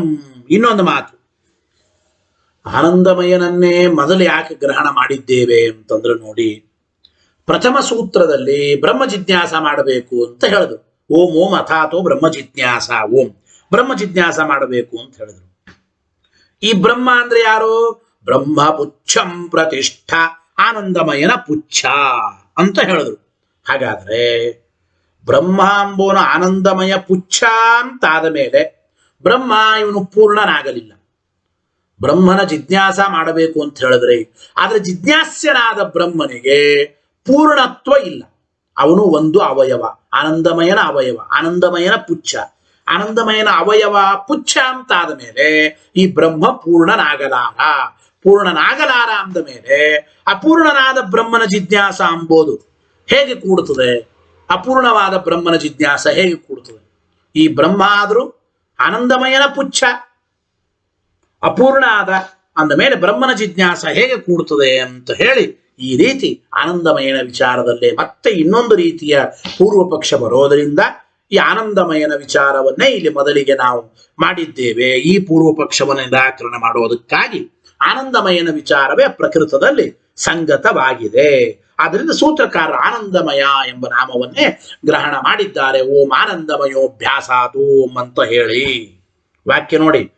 ಯದ್ವಾ ಅಥಾತೋ ಬ್ರಹ್ಮ ಜಿಜ್ಞಾಸ ಇತಿ, ಅಥಾತೋ ಬ್ರಹ್ಮ ಜಿಜ್ಞಾಸ ಅಂದ್ರೆ ಜಿಜ್ಞಾಸ್ಯತೆಯ ಉಕ್ತಸ್ಯ ಬ್ರಹ್ಮಣ, ಜಿಜ್ಞಾಸ್ಯನಾದವನು ಬ್ರಹ್ಮ ಅಂತ ಹೇಳಿದ. ಈ ಬ್ರಹ್ಮ ಏನಾಗಿದ್ದಾನೆ? ಇಂಥ ಬ್ರಹ್ಮನಿಗೆ ಪುಚ್ಛತ್ವ ಉಕ್ತ್ಯ, ಈ ಬ್ರಹ್ಮ ಆದ್ರೂ ಬ್ರಹ್ಮ ಪುಚ್ಛಂ ಪ್ರತಿಷ್ಠಾ ಅಂತ ಆನಂದಮಯನ ಪುಚ್ಛ ಅಂತ ಹೇಳಿದ್ದಾನೆ. ಪುಚ್ಛ ಅಂತ ಹೇಳಿದ ಮೇಲೆ ಸಮಸ್ತ ಅಬ್ರಹ್ಮತಾ ಪ್ರಾಪ್ತೇ, ಗೊತ್ತಾಯ್ತೋ ಇದು? ಆ ಅವಯವಿಯಾದ ಆನಂದಮಯನಿಗೆ ಮತ್ತೆ ಬ್ರಹ್ಮತ್ವ ಅಂಬೋದು ಬರೋದಿಲ್ಲ. ಆ ಬ್ರಹ್ಮ ಅಂಬೋನ ಅಪೂರ್ಣ, ಅವನ ಅವಯವ. ಅಪೂರ್ಣನಾದ ಬ್ರಹ್ಮ ಈ ಆನಂದಮಯ ಹೇಗಾಗುತ್ತಾನೆ ಅಂತ ಪ್ರಶ್ನೆ ಬಂದ್ರೆ ಈ ರೀತಿ ಆನಂದಮಯನ ವಿಚಾರವೇ ಪ್ರಕೃತವಾಗಿದೆ. ಆನಂದಮಯ ವಿಚಾರಸ್ಯ ಪ್ರಕೃತೇನ ಸಂಗತತ್ವ, ಪ್ರಕೃತಕ್ಕೆ ಸಂಗತವಾಗಿದೆ. ಆದ್ದರಿಂದ ಆನಂದಮಯ ನಾಮಗ್ರಹಣಂ, ಆನಂದಮಯ ಎಂಬ ನಾಮವನ್ನ ಗ್ರಹಣ ಮಾಡಿದ್ದಾರೆ ಸೂತ್ರಕಾರರು ಎಂಬ ವಿಚಾರವನ್ನ ನಾವು ಚಿಂತನೆ ಮಾಡಬಹುದು. ಯಾತಕ್ಕಾಗಿ ಆನಂದಮಯನನ್ನೇ ಮೊದಲು ಹೇಳಿದ್ದೇವೆ ಎಂಬುದಕ್ಕೆ ಇಷ್ಟು ಕಾರಣವನ್ನು ಹೇಳ್ತಾ ಇದ್ದಾರೆ. ಅಂದ್ರೆ ಸುಮಾರು 3 ರೀತಿಯ ಪ್ರಧಾನವಾದ ಪೂರ್ವ ಪಕ್ಷ ಯುಕ್ತಿ ಬರುತ್ತದೆ. ಅದನ್ನು ನಿರಾಕರಣೆ ಮಾಡೋದಕ್ಕಾಗಿ ಆನಂದಮಯನ ವಿಚಾರವೇ ಇಲ್ಲಿ ಸಂಗತ, ಆನಂದಮಯನ ವಿಚಾರವನ್ನೇ ಮೊದಲಿಗೆ ಹೇಳಿದ್ದೇವೆ. ಒಂದೊಂದೊಂದೊಂದೊಂದಾಗಿ ನಾವು ಚಿಂತನೆ ಮಾಡ್ತಾ ಹೋಗ್ಬೇಕು. ಏನು ಮೊದಲು ಪೂರ್ವಪಕ್ಷ ಯುಕ್ತಿ? 3 ರೀತಿ. ಆನಂದಮಯನು ಬ್ರಹ್ಮನ ಪುಚ್ಛ ಅಂತಂದ ಮೇಲೆ ಪುಚ್ಛ ಭಾಗವಾದ ಬ್ರಹ್ಮ ಅಂಬೋನ ಆನಂದಮಯ ಹೇಗಾಗುತ್ತಾನೆ ಒಂದು. ಮತ್ತು ಆನಂದಮಯನೇ ಬ್ರಹ್ಮ ಅಂತಂದ್ರೆ ಈ ಬ್ರಹ್ಮ ಇವನು ಆನಂದಮಯ ಆಗಲಿಕ್ಕೆ ಸಾಧ್ಯ ಇಲ್ಲ. ಯಾಕೆಂದ್ರೆ ಮುಖ್ಯವಾದ ಬ್ರಹ್ಮತ್ವ ಅಂಬುದು ಆನಂದಮಯನಿಗೆ ಬರಲ್ಲ. ಯಾಕೆಂದ್ರೆ ಆ ಬ್ರಹ್ಮತ್ವ ಅಂಬುದು ಮುಖ್ಯನೇ ಅಲ್ಲ, ಈಗ ಅದು ಪುಚ್ಛ ಭಾಗ, ಅವಯವ ಭಾಗ ಅಂತ ಹೇಳಿದ್ರು. ಅದರಿಂದ ಪ್ರಧಾನವಾಗಿ ಮುಖ್ಯವಾಗಿ ಬ್ರಹ್ಮತ್ವ ಅಂಬುದು ಆನಂದಮಯನಿಗೆ ಬರೋದಿಲ್ಲ. ಮತ್ತು ಪ್ರಥಮ ಸೂತ್ರದಲ್ಲಿ ಹೇಳಿದ ಜಿಜ್ಞಾಸ್ಯತೆಯ ಹೇಳಿದ ಬ್ರಹ್ಮ ಆನಂದಮಯನ ಅವಯವ ಅಂದ ಮೇಲೆ ಆ ಬ್ರಹ್ಮ ಅಪೂರ್ಣ. ಅಪೂರ್ಣನಾದ ಬ್ರಹ್ಮ ಆನಂದಮಯ ಹೇಗಾಗುತ್ತಾನೆ? ಆನಂದಮಯ ಅವಯವಿ, ಅವಯವಿಗೆ ಅಪೂರ್ಣತ್ವ ಅಂಬೋದು ಬರುತ್ತದೆ. ಅಪೂರ್ಣವಾದದ್ದರ ಜಿಜ್ಞಾಸ ಯುಕ್ತವಾಗುವುದಿಲ್ಲ ಅಂದ ಮೇಲೆ ಹೇಗೆ ಬ್ರಹ್ಮ ಜಿಜ್ಞಾಸ ಹೇಳಿದ್ರಿ? ಈ ಎಲ್ಲ ರೀತಿಯ ಪೂರ್ವ ಪಕ್ಷ ಬಂದರೆ ಇದರ ನಿರಾಕರಣೆಗಾಗಿಯೇನೆ ಓಂ ಆನಂದಮಯೋಭ್ಯಾಸಾತ್ ಓಂ, ಆನಂದಮಯನ ವಿಚಾರದಲ್ಲೇನೆ, ಆನಂದಮಯನ ವಿಷಯದಲ್ಲೇನೆ ಪ್ರಧಾನವಾದ ಪೂರ್ವ ಪಕ್ಷ ಯುಕ್ತಿ ಇದೆ. ಅದಕ್ಕಾಗಿ ಆನಂದಮಯ ಶಬ್ದವನ್ನೇ ಮೊದಲು ಗ್ರಹಣ ಮಾಡಿದ್ದಾರೆ. ಇಷ್ಟು ಅಭಿಪ್ರಾಯ. ಇದಾದ ಮೇಲೆ ಇನ್ನೊಂದೇನಪ್ಪ ಅಂದ್ರೆ ಓಂ ಆನಂದಮಯೋಭ್ಯಾಸಾತ್ ಓಂ ಅಂತ ಸೂತ್ರಕ್ಕೆ ನಾವೇನು ಅರ್ಥ ಹೇಳಿದ್ದೇವೆ, ನಾವು ಹೇಳಿರತಕ್ಕಂಥ ಅರ್ಥವೇ ಯುಕ್ತ ಅಂತ. ಯಾತಕ್ಕೆ ಅಂದ್ರೆ ನಾವೇನು ಅರ್ಥ ಹೇಳಿ ಓಂ ಆನಂದಮಯೋಭ್ಯಾಸಾತ್ ಓಂ, ಆನಂದಮಯ ಅಂಬೋನೋ ಬ್ರಹ್ಮನೇ. ಯಾತಕ್ಕೆ? ಬ್ರಹ್ಮ ಶಬ್ದದ ಅಭ್ಯಾಸ ಇದೆ ಅಂತ ಹೇಳಿ ಈ ಆನಂದಮಯ ಶಬ್ದದ ಸಮನ್ವಯದಿಂದ ಉಪಲಕ್ಷಣತೆಯ ಅನ್ನಮಯಾದಿ ಶಬ್ದಗಳನ್ನು ಸ್ವೀಕಾರ ಮಾಡಬೇಕು. ಇಷ್ಟು ನಾವು ಹೇಳಿದ್ದೇವೆ ಸೂತ್ರಾರ್ಥ. ಇದು ನಾವು ಹೇಳಿದ ಸೂತ್ರಾರ್ಥವೇ ಯುಕ್ತ, ಯೋಗ್ಯ ಎಂಬುದನ್ನು ಮುಂದೆ ಹೇಳ್ತಾ ಇದ್ದಾರೆ ಆಚಾರ್ಯರು. ಏನ್ ನೋಡಿ, ನಾನು ಸೂತ್ರಾಣ ಉಪಲಕ್ಷಣತ್ವ ಅಭಾವೇ ಸರ್ವಶಾಖಾ ನಿರ್ಣಾಯಕತ್ವ ಅಭಾವ ಪ್ರಸಂಗೇನ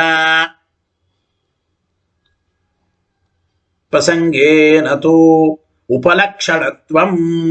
ಒಂದು ವೇಳೆ ಆನಂದಮಯ ಶಬ್ದದಿಂದ ಉಪಲಕ್ಷಣತೆಯ ಅನ್ನಮಯಾದಿ ಶಬ್ದಗಳ ಸಮನ್ವಯವನ್ನು ಸ್ವೀಕಾರ ಮಾಡಬೇಕು ಅಂತ ನಾವು ಹೇಳಿದ್ದೇವೆ.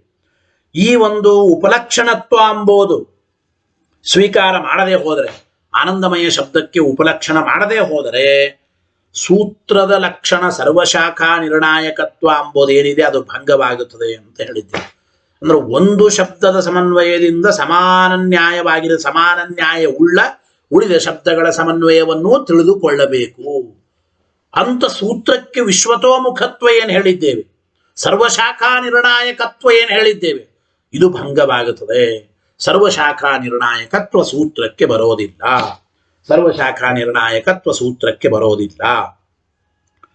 ಆದ್ದರಿಂದ ಆ ಸರ್ವಶಾಖಾ ನಿರ್ಣಾಯಕತ್ವ ವಿಶ್ವತೋಮುಖತ್ವ ಸೂತ್ರಕ್ಕೆ ಕೂಡಿಸಬೇಕಾದ್ರೆ ಆನಂದಮಯ ಶಬ್ದದಿಂದ ಉಪಲಕ್ಷಣತೆಯ ಉಳಿದದ್ದನ್ನು ಸ್ವೀಕಾರ ಮಾಡಬೇಕು. ಆದ್ದರಿಂದ ಆನಂದಮಯ ಶಬ್ದಸ್ಯ ಅನ್ನಮಯಾದ್ಯುಪಲಕ್ಷಣತ್ವಂ ಇತ್ಯಯಂ ವಿಶೇಷ ಕುತಃ. ಇದ್ರ ಮೇಲೆ ಪ್ರಶ್ನೆ. ಸರಿ, ಆನಂದಮಯ ಎಂಬ ಶಬ್ದದಿಂದ ಉಪಲಕ್ಷಣತೆಯ ಅನ್ನಮಯಾದಿ ಶಬ್ದಗಳನ್ನು ಸ್ವೀಕಾರ ಮಾಡಬೇಕು ಅಂತ ಹೇಳಿದ್ರಿ. ಈ ವಿಷಯದಲ್ಲಿ ನಿರ್ದಿಷ್ಟವಾದ ಪ್ರಮಾಣ ಏನ್ರಿ ಹೇಳ್ರಿ ಅಂತ ಪ್ರಶ್ನೆ ಬಂದರೆ, ಅನ್ನಮಯ ಎಂಬ ಶಬ್ದದಿಂದ ಉಪಲಕ್ಷಣತೆಯ ಆನಂದಮಯ ಆನಂದಮಯ ಶಬ್ದದಿಂದ, ಆನಂದಮಯ ಎಂಬ ಶಬ್ದದಿಂದ ಉಪಲಕ್ಷಣತೆಯ ಅನ್ನಮಯಾದಿ ಶಬ್ದಗಳನ್ನು ಸ್ವೀಕಾರ ಮಾಡಬೇಕು ಅಂಬೋದಕ್ಕೆ ಒಂದು ನಿರ್ದಿಷ್ಟವಾದ ಪ್ರಮಾಣ ಏನ್ರಿ ಅಂತ ಪ್ರಶ್ನೆ ಬಂದರೆ ನೋಡಿ, ಆನಂದಮಯ ಶಬ್ದಸ್ಯ, ಆನಂದಮಯ ಎಂಬ ಶಬ್ದ ಅನ್ನಮಯಾದ್ಯುಪಲಕ್ಷಣತ್ವಂ, ಅನ್ನಮಯಾದಿ ಶಬ್ದಗಳಿಗೆ ಉಪಲಕ್ಷಕವಾಗಿದೆ. ಇತ್ಯಯಂ ವಿಶೇಷ ಕುತಃ, ಈ ಒಂದು ವಿಶೇಷ ವಿಚಾರ ಕುತಃ ಅಂದ್ರೆ ಯಾವ ಪ್ರಮಾಣದಿಂದ ಸಿದ್ಧವಾಗಿದೆ, ಯಾವ ಪ್ರಮಾಣದಿಂದ ಸಿದ್ಧವಾಗಿದೆ. ಅಯಂ ವಿಶೇಷ ಕುತಃ ಸಿದ್ಧ ಇತ್ಯತಃ ಆಹ. ಹೀಗೆ ಪ್ರಶ್ನೆ ಬಂದರೆ ಉತ್ತರ ಹೇಳ್ತಾ ಇದ್ದಾರೆ. ಏನು ಉತ್ತರ? ಬ್ರಹ್ಮ ಶಬ್ದಸ್ಯ ಇತಿ. ನೋಡಿ, ಬ್ರಹ್ಮ ಶಬ್ದವೇ ಇದಕ್ಕೆ ಉತ್ತರ ಅಂದ್ರು. ಏನು? ಶ್ಲೋಕ ಹೇಳಿ. ಬ್ರಹ್ಮ ಶಬ್ದಸ್ಯ ಚಾಭ್ಯಾಸಾತ್ ಪಂಚರೂಪಾದಿಷು ಸ್ಫುಟಂ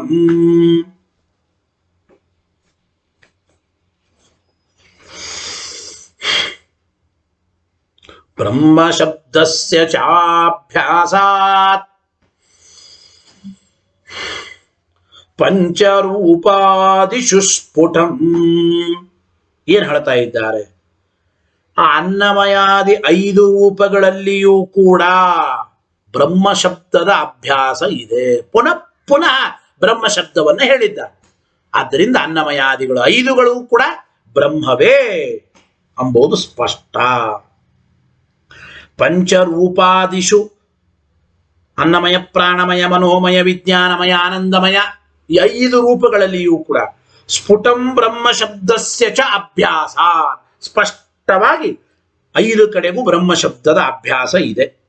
ಅಂದ ಮೇಲೆ ಈ ಅನ್ನಮಯ ಆದಿ 5ಗಳು ಕೂಡ ಬ್ರಹ್ಮನೇ ಎಂಬುದು ಸ್ಪಷ್ಟವಾಗುತ್ತದೆ ಅಂತ. ಬ್ರಹ್ಮ ಶಬ್ದಸ್ಯ ಚಾಭ್ಯಾಸಾತ್ ಪಂಚರೂಪಾದಿಷು ಸ್ಫುಟಂ.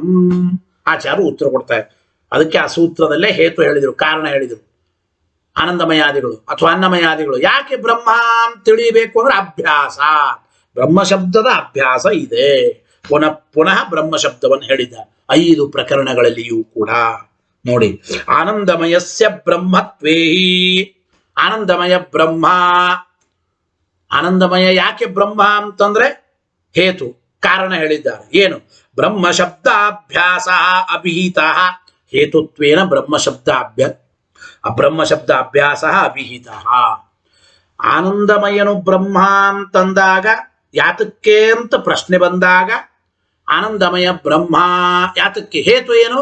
ಬ್ರಹ್ಮ ಶಬ್ದದ ಅಭ್ಯಾಸ ಇದೆ ಅಂತ ಏನು ಆನಂದಮಯನ ವಿಚಾರದಲ್ಲಿ ಹೇತು ಹೇಳಿದ್ದಾರೋ ಈ ಹೇತುವನ್ನ ಉಳಿದ 4ರ ವಿಚಾರದಲ್ಲಿಯೂ ನಾವು ಗ್ರಹಣ ಮಾಡಬೇಕು, ಸ್ವೀಕಾರ ಮಾಡಬೇಕು.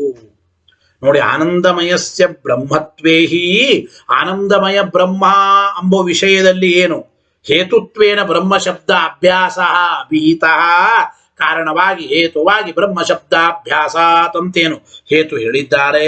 ಸಹ ಈ ಹೇತುವು ಅನ್ನಮಯಾದಿಷ್ವಪಿ ಸಮಾನ, ಅನ್ನಮಯಾದಿ ಉಳಿದ 4ರಲ್ಲಿಯೂ ಕೂಡ ಈ ಹೇತುವನ್ನು ಸ್ವೀಕಾರ ಮಾಡಬೇಕು. ಆನಂದಮಯ ಬ್ರಹ್ಮನೇ, ಯಾಕೆ? ಬ್ರಹ್ಮ ಶಬ್ದದ ಅಭ್ಯಾಸ ಇರೋದ್ರಿಂದ. ಅದೇ ರೀತಿ ಅನ್ನಮಯಾದಿಗಳು ಬ್ರಹ್ಮನೇ, ಯಾಕೆ? ಅನ್ನಮಯಾದಿಗಳ ವಿಚಾರದಲ್ಲಿಯೂ ಕೂಡ ಬ್ರಹ್ಮ ಶಬ್ದದ ಅಭ್ಯಾಸ ಇದೆ. ಹಾಗಾದ್ರೆ ಏನಾಯಿತು? ಟೀಕರ ವಿವರಣೆ ಬರೆದರು. ತಥಾಚ ಅನ್ನಮಯಾದೀನಾಂ ಅಬ್ರಹ್ಮತ್ವೇ, ಒಂದು ವೇಳೆ ಅನ್ನಮಯಾದಿಗಳು ಬ್ರಹ್ಮ ಅಲ್ಲ ಅಂತಾಗಿಬಿಟ್ರೆ ಇಲ್ಲಿ ಅಭ್ಯಾಸಾತ್ ಎಂಬ ಹೇತುವಿಗೆ ವ್ಯಭಿಚಾರ ಬರುತ್ತದೆ. ಯಾಕೆ? ಆನಂದಮಯ ಬ್ರಹ್ಮ, ಯಾಕೆ ಅಭ್ಯಾಸಾತ್ ಅಂತ ಹೇತು ಹೇಳಿದ್ರಿ. ಇಲ್ರಿ, ಬ್ರಹ್ಮ ಶಬ್ದದ ಅಭ್ಯಾಸ ಇದ್ದ ಮಾತ್ರಕ್ಕೆ ಬ್ರಹ್ಮ ಯಾಕಾಗಬೇಕು ಪ್ರಶ್ನೆ ಬರುತ್ತದೆ. ಯಾಕೆ? ಅನ್ನಮಯಾದಿಗಳಲ್ಲಿ ಬ್ರಹ್ಮ ಶಬ್ದದ ಅಭ್ಯಾಸ ಇದೆ, ಆದರೂ ಕೂಡ ಅನ್ನಮಯಾದಿಗಳು ಬ್ರಹ್ಮ ಆಗಿಲ್ಲ. ಅಂದ ಮೇಲೆ ಅಭ್ಯಾಸಾತ್ ಎಂಬ ಹೇತು ಇದು ವ್ಯಭಿಚರಿತವಾಗುತ್ತದೆ. ವ್ಯಭಿಚರಿತವಾದ ಹೇತುವಿನಿಂದ ಆನಂದಮಯಾದಿಗಳು ಬ್ರಹ್ಮ ಅಂತ ಸಾಧನ ಮಾಡ್ಲಿಕ್ಕೆ ಬರಲ್ಲ. ಹೌದೋ ಇಲ್ಲ? ಈಗ ಧೂಮ ಎಂಬ ಹೇತುವಿನಿಂದ ಅಗ್ನಿಯನ್ನ ಗಟ್ಟಿಯಾಗಿ ಯಾವಾಗ ಸಾಧನ ಮಾಡಬಹುದು? ಧೂಮ ಎಂಬ ಹೇತುವಿಗೆ ವ್ಯಭಿಚಾರಾದಿ ಯಾವ ದೋಷಗಳು ಬರಬಾರದು. ಹೌದೋ ಇಲ್ಲ? ಈ ಪುರುಷತ್ವ, ಚೇತನತ್ವ ಈ ಮೊದಲಾದ ಹೇತುಗಳಿಂದ ಸರ್ವಜ್ಞತ್ವ, ಸರ್ವಕರ್ತೃತ್ವ ಇವೆಲ್ಲ ಸಾಧನ ಮಾಡ್ಲಿಕ್ಕೆ ಆಗಲ್ರಿ. ಈಗ ವಿಷ್ಣು ಸರ್ವಜ್ಞ ಪುರುಷತ್ವ ಅಂತಂತ ಮಾಡಿದ್ರೆ, ವಿಷ್ಣು ಸರ್ವಜ್ಞ ಚೇತನತ್ವ ಅಂತಂತ ಮಾಡಿದ್ರೆ, ಚೇತನತ್ವ ನಮ್ಮಲ್ಲಿಯೂ ಇದೆ, ಸರ್ವಜ್ಞತ್ವ ಸರ್ವಕರ್ತೃತ್ವ ಇಲ್ಲ ನಮ್ಮಲ್ಲಿ. ಹಾಗಾದ್ರೆ ಚೇತನತ್ವ ಪುರುಷತ್ವ ಎಂಬ ಹೇತು ವ್ಯಭಿಚರಿತ ಅಂತ ಆಗುತ್ತದೆ. ಹಾಗೆ ಇಲ್ಲಿ ಬ್ರಹ್ಮ ಶಬ್ದದ ಅಭ್ಯಾಸದಿಂದ ಆನಂದಮಯ ಬ್ರಹ್ಮನಾಗಿದ್ದಾನೆ ಅಂತ ಸಾಧನ ಮಾಡೋದಾದ್ರೆ ವ್ಯಭಿಚಾರ ದೋಷ ಬರುತ್ತದೆ. ಯಾಕೆ? ಒಂದು ವೇಳೆ ಅನ್ನಮಯಾದಿಗಳು ಬ್ರಹ್ಮ ಅಲ್ಲ ಅಂತ ಆಗಿಬಿಟ್ರೆ, ಬ್ರಹ್ಮ ಅಲ್ಲದೆ ಇರತಕ್ಕಂಥ ಅನ್ನಮಯಾದಿಗಳಲ್ಲಿಯೂ ಬ್ರಹ್ಮ ಶಬ್ದದ ಅಭ್ಯಾಸ ಇದೆ. ಅಂದಮೇಲೆ ಬ್ರಹ್ಮ ಶಬ್ದಾಭ್ಯಾಸ ಎಂಬ ಹೇತು ವ್ಯಭಿಚರಿತವಾಗುತ್ತದೆ. ತಥಾಚ ಅನ್ನಮಯಾದೀನಾಂ ಅಬ್ರಹ್ಮತ್ವೇ, ಅನ್ನಮಯಾದಿಗಳು ಬ್ರಹ್ಮ ಅಲ್ಲ ಅಂತಂದುಬಿಟ್ರೆ ಅನೈಕಾಂತಿಕ ವ್ಯಭಿಚಾರ ದೋಷ ಬರುತ್ತದೆ. ಆದ್ದರಿಂದ ಕಥಂ ಆನಂದಮಯಸ್ಯಾಪಿ ಬ್ರಹ್ಮತ್ವಂ ಸಾಧಯೇತ್ ಅಂದ ಮೇಲೆ ಈ ಆನಂದಮಯ ಅಂಬೋನು ಬ್ರಹ್ಮ ಅಂತ ಹೇಗೆ ಸಾಧನೆ ಮಾಡೋದು? ಬರೋದೇ ಇಲ್ಲಿ ನೋಡ್ರಿ. ಅಂದ್ರೆ ಆನಂದಮಯ ಮಾತ್ರ ಬ್ರಹ್ಮ ಶಬ್ದದ ಅಭ್ಯಾಸ ಇರೋದ್ರಿಂದ ಅಂತ ನೀವು ಈ ರೀತಿ ಸಾಧನೆ ಮಾಡ್ಲಿಕ್ಕೆ ಆಗೋದಿಲ್ಲ. ಒಂದು ವೇಳೆ ಅನ್ನಮಯಾದಿಗಳು ಬ್ರಹ್ಮ ಅಲ್ಲ ಅಂತ ಆಗಿಬಿಟ್ರೆ ಆ ಬ್ರಹ್ಮ ಶಬ್ದ ಅಭ್ಯಾಸಾತ್ ಎಂಬ ಹೇತುನೇ ವ್ಯಭಿಚರಿತವಾಗುತ್ತದೆ. ವ್ಯಭಿಚರಿತವಾದ ಹೇತುವಿನಿಂದ ಆನಂದಮಯನನ್ನ ಬ್ರಹ್ಮ ಅಂತ ಸಾಧನೆ ಮಾಡ್ಲಿಕ್ಕೆ ಆಗೋದಿಲ್ಲ. ಅತಃ ಅದ್ರಿಂದ ಏನ್ ಮಾಡ್ಬೇಕು? ಅತಃ ಅನ್ನಮಯಾದಿ ಸಾಧಾರಣಂ ಬ್ರಹ್ಮ ಶಬ್ದ ಅಭ್ಯಾಸಂ ಹೇತುತ್ವೇನ ವದತಾ ಸೂತ್ರಕಾರೇಣ. ಹಾಗಾದ್ರೆ ಬ್ರಹ್ಮ ಶಬ್ದಾಭ್ಯಾಸಾತ್ ಎಂಬ ಹೇತು ಇದು ಅನ್ನಮಯಾದಿಗಳಲ್ಲಿಯೂ ಇದೆ, ಆನಂದಮಯನಲ್ಲಿಯೂ ಇದೆ. ಆನಂದಮಯ ಬ್ರಹ್ಮ ಅಂತ ಸಾಧನ ಮಾಡೋದಕ್ಕೆ ಹೇತುತ್ವೇನ ಹೇಳಿದ ಬ್ರಹ್ಮ ಶಬ್ದ ಅಭ್ಯಾಸಾತ್ ಅಂತೇನಿದೆ ಹೇತು, ಇದು ಅನ್ನಮಯಾದಿಗಳಲ್ಲಿಯೂ ಇದೆ. ಅಂದ ಮೇಲೆ ಆ ಒಂದು ಅನ್ನಮಯಾದಿಗಳು ಕೂಡ ಪಕ್ಷವೇ. ಆನಂದಮಯ ಎಂಬುದು ಮಾತ್ರ ಪಕ್ಷ ಅಂತ ತಿಳಿಯಬೇಡಿ. ಆನಂದಮಯ ಬ್ರಹ್ಮನಾಗಿದ್ದಾನೆ, ಇಷ್ಟನ್ನ ಮಾತ್ರ ಸಾಧನೆ ಮಾಡೋ ಉದ್ದೇಶ ಇಲ್ಲ.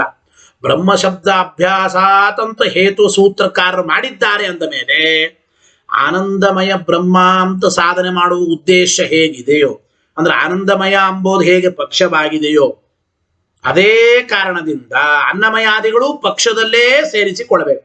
ಆನಂದಮಯ ಬ್ರಹ್ಮ ಅಂತ ಮಾತ್ರ ಸಾಧನೆ ಮಾಡೋ ಉದ್ದೇಶ ಇಲ್ಲ.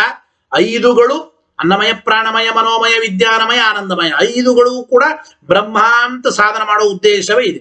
ಐದನ್ನೂ ಪಕ್ಷ ಮಾಡಿ ಬ್ರಹ್ಮತ್ವವನ್ನು ಸಾಧನೆ ಮಾಡ್ತಾ ಇದ್ದಾರೆ. ಯಾಕೆ? ಬ್ರಹ್ಮ ಶಬ್ದ ಅಭ್ಯಾಸ ಅಂತ ಹೇತು ಹೇಳಿದ್ದಾರೆ. ಗೊತ್ತಾಯ್ತೋ ಇದು? ಅತಃ ಅನ್ನಮಯಾದಿ ಸಾಧಾರಣಂ ಬ್ರಹ್ಮ ಶಬ್ದಾಭ್ಯಾಸಂ ಹೇತುತ್ವೇನ ವದತಾ ಸೂತ್ರಕಾರೇಣ.